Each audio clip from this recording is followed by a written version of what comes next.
صلح حدیبیہ کے بعد اللہ کے رسول صلی اللہ علیہ وسلم نے خطوط لکھے۔ یہ خط اللہ کے نبی صلی اللہ علیہ وسلم نے اس وقت کے بادشاہوں کو لکھے۔ 5 بادشاہوں کی طرف سے کچھ نہ کچھ رسپانس آیا۔ آج ہم اس ویڈیو میں وہ جاننے کی کوشش کریں گے۔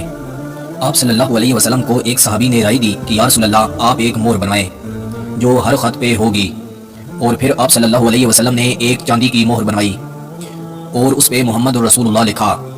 آپ صلی اللہ علیہ وسلم اسی مہر کو یوز کرتے تھے۔ سب سے پہلے آپ صلی اللہ علیہ وسلم نے خط حبشہ کے بادشاہ اسامہ کے نام لکھا۔ اس کی طرف سے پوزیٹیو رسپانس آیا۔ سیدنا جعفر بن ابی طالب رضی اللہ تعالی عنہ بھی وہاں موجود تھے۔ اس نے سیدنا جعفر رضی اللہ تعالی عنہ کو بلوایا اور ان سے قرآن کا کچھ حصہ بھی سنا۔ سیدنا جعفر رضی اللہ تعالی عنہ نے ان کے سامنے سورہ مریم کی تلاوت کی۔ انہوں نے فرمایا یہ قرآن اور انجیل ایک ہی چراغ کی 2 روشنیاں ہیں۔ انہوں نے اسلام قبول کیا اور رسول اللہ صلی اللہ علیہ وسلم نے ان کی غائبانہ نماز جنازہ بھی پڑھائی تھی۔ یہ 9 ہجری کا واقعہ ہے۔ ان کا رسپانس اچھا آیا۔ رسول اللہ صلی اللہ علیہ وسلم بے حد خوش ہوئے۔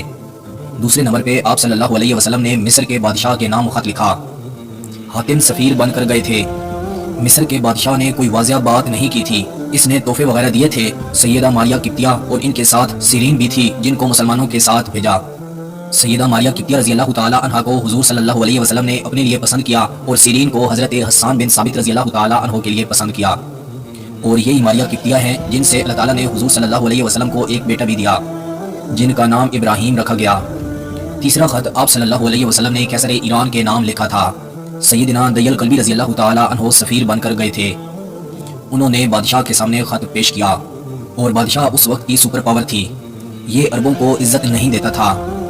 جب اس نے خط کو دیکھا کہ محمد بن عبداللہ کی طرف سے قیصر کے نام خط، بادشاہ غصے میں آ گیا اور کہنے لگا میرا غلام ہو کے میرے سے پہلے اپنا نام لکھنے کی جرات کیسے کر سکتا ہے۔ اس نے فوراً غصے کی حالت میں خط پھاڑ دیا۔ صحابی رسول کو بہت زیادہ تکلیف ہوئی کہ آپ صلی اللہ علیہ وسلم کا خط پھاڑا گیا۔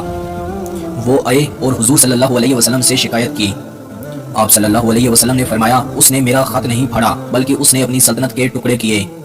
اس بادشاہ نے یمن کے گورنر کو بھی خط لکھا کہ محمد نام کے آدمی کون ہے، عرب میں کون ایسا ہے جو یہ دعویٰ کر رہا ہے، اور اس نے 2 آدمیوں کو بھی بھیجا کہ جاؤ اور محمد کو میرے پاس لے آؤ۔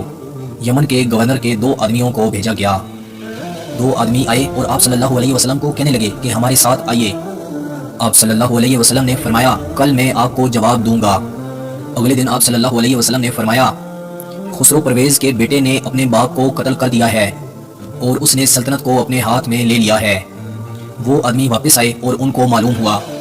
اگلا خط آپ صلی اللہ علیہ وسلم نے عبداللہ بن حذیفہ رضی اللہ تعالی عنہ کو بھیجا۔ روم کے بادشاہ کے نام آپ صلی اللہ علیہ وسلم نے خط لکھا، اور روم کے بادشاہ کا نام ہرقل تھا۔ اس نے جب رسول اللہ صلی اللہ علیہ وسلم کا خط دیکھا تو دل میں اس بات کو تسلیم کیا، مگر اس نے اپنے وزیروں کو مطمئن کرنے کے لیے ان سے پوچھا کہ عرب سے کوئی قافلہ آیا ہے؟ اگر کوئی قافلہ وغیرہ آیا ہے تو اسے میرے سامنے لایا جائے۔ ابو سفیان اس وقت گئے ہوئے تھے۔ مسلمانوں کے ساتھ ان کی صلح حدیبیہ ہو چکی تھی، اس لیے وہ تجارت کے لیے گئے ہوئے تھے۔ بادشاہ نے پوچھا تم میں زیادہ قریب محمد کے کون ہیں؟ ابو سفیان نے ہاتھ اٹھایا کہ میں محمد کے زیادہ قریب ہوں۔ روم کے بادشاہ نے کہا آگے آ جاؤ۔ بادشاہ نے سوال کیا کہ اس کا نسب کیسا ہے؟ ابو سفیان نے کہا کہ پورے عرب میں سب سے اعلیٰ نسب انہی کا ہے۔ بادشاہ نے سوال کیا کہ اس کے باپ دادا میں کوئی بادشاہ گزرا ہے؟ ابو سفیان نے کہا نہیں، کوئی بادشاہ نہیں گزرا۔ بادشاہ نے سوال کیا اس کی دعوت کو غریب لوگ مان رہے ہیں یا امیر؟ ابو سفیان نے جواب دیا غریب لوگ ان کے زیادہ قریب ہیں، غریب لوگ زیادہ ایمان لائے ہیں ان پہ۔ بادشاہ نے سوال کیا جو لوگ ان پہ ایمان لا چکے ہیں ان پہ ظلم ہوئے ہیں؟ ابو سفیان نے کہا ہاں، ظلم ان پہ ہو رہے ہیں۔ بادشاہ نے کہا کوئی ہے ان میں سے جو واپس اپنے مذہب میں آیا ہو؟ ابو سفیان نے جواب دیا ایسا کوئی بھی نہیں ہے۔ بادشاہ نے پوچھا کیا انہوں نے کبھی جھوٹ بولا ہے؟ ابو سفیان نے جواب دیا نہیں، انہوں نے جھوٹ کبھی نہیں بولا۔ بادشاہ نے کہا وعدہ خلافی؟ ابو سفیان نے جواب دیا نہیں، لیکن ہم نے ان کے ساتھ ایک معاہدہ کیا ہے، مجھے ڈر ہے کہ وہ وعدہ خلافی اس میں کریں گے۔ ابو سفیان فرماتے ہیں کہ میں نے صرف یہی جھوٹ بولا تھا۔ بادشاہ نے پوچھا وہ کس چیز کی دعوت دیتے ہیں؟ ابو سفیان نے جواب دیا وہ کہتے ہیں اللہ کو مانو، سب کو چھوڑ دو، نماز پڑھو، سچائی اختیار کرو۔ جب سارے سوال ہو گئے تو بادشاہ نے کہا نبی ہمیشہ اعلیٰ نسب کے ہی ہوتے ہیں۔ بادشاہ یہاں پہ پوزیٹیو ہو گیا۔